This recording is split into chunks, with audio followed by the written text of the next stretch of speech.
leadership on the offensive side, and getting guys to rise to the occasion and make sure that they show up this week and kind of don't let what happened last week happen again. You see a difference this week? He said this Tuesday practice was probably the second fastest of the year. Yeah, I mean, just coming back from last week, we're just trying to, restart and work. We got a lot of young guys on offense, but, what Coach talked about this week is work and energy. We come back in, restart, and we work our butts off. That's what we do here at Miami, so that don't change. Did it stun you at all that you guys came out as flat as you did against FIU? As a guy who's been here, Well, yeah, of course. Yeah. What did you say? Did any leaders sort of? We heard stories about you trying to encourage Jaren on the sideline, but I guess were other guys being vocal about it? Hey, we got to wake up, type of deal. Yeah, we talked a lot on the sideline. We talked in the locker room. We've heard a couple times like good Wednesday practice, good Tuesday practice, and then hasn't necessarily translated to game day.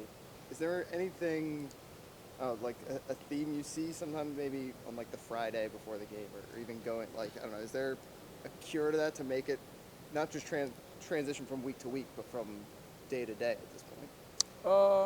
No, I don't really see a trend. I mean, we can only control what we control, and one day at a time. So just because we have a good Wednesday practice doesn't mean we're going to necessarily play good on Saturday. You execute that play on Wednesday, you got to do it again on Saturday.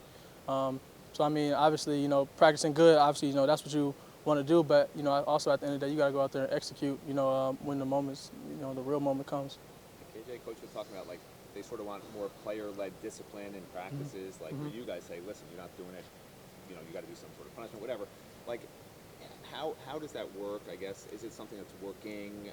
Is it something that's maybe changed since the FIU game? Can you just talk about that whole system a little bit? Oh yeah, we've had player accountability, and again, the coaches say they want to see it like more player-led. So rather if it's yesterday, we're messing up, I'm leading the up downs or something like that. Today, and then you started seeing, yesterday it was really just me. And then today, if something messes up, if somebody messes up, you're like, I messed up, I got it, guys, and, he'll lead it or something like that. Everybody just hold themselves accountable, whether it's a senior or a freshman.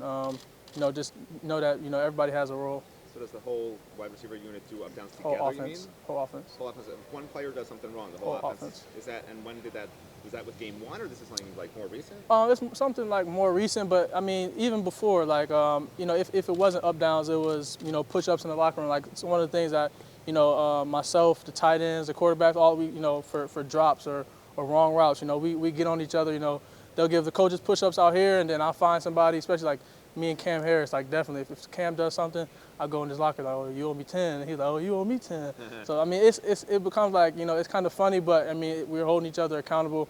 And it almost, becomes a game, and, we compete. Well, what if a kid's not practicing hard enough? Is that up to you as a player to say that, or would a coach say that? Like, oh, that's everybody. I mean, that's not really we don't really have that problem with guys not practicing hard.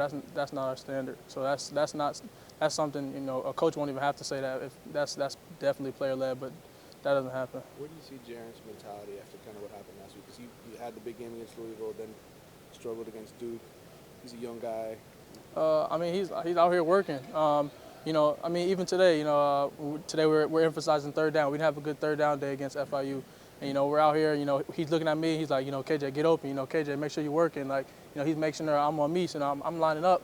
And I'm looking at him. He says that, and I'm like, that really gives me confidence. Like, all right, my quarterback is on his game. Let me get open for him so I can get him an easy throw. So I think he's on his game. Do you think he's evolved as a leader at all, becoming more vocal? It's hard when you're a redshirt freshman, even right. if you're quarterback. Has there been a progress in that regard where he's yelling at guys more, holding guys more accountable? Yeah, I think so. Not necessarily like yelling, but just communication. Just like, with chemistry, where somebody's going to be, or emphasizing third down, or a lot of times made him talk about, his reads and what he's looking at and things like that. So I think he's definitely evolved. I mean, since I've known him coming in like February. He's had 6 interceptions this year.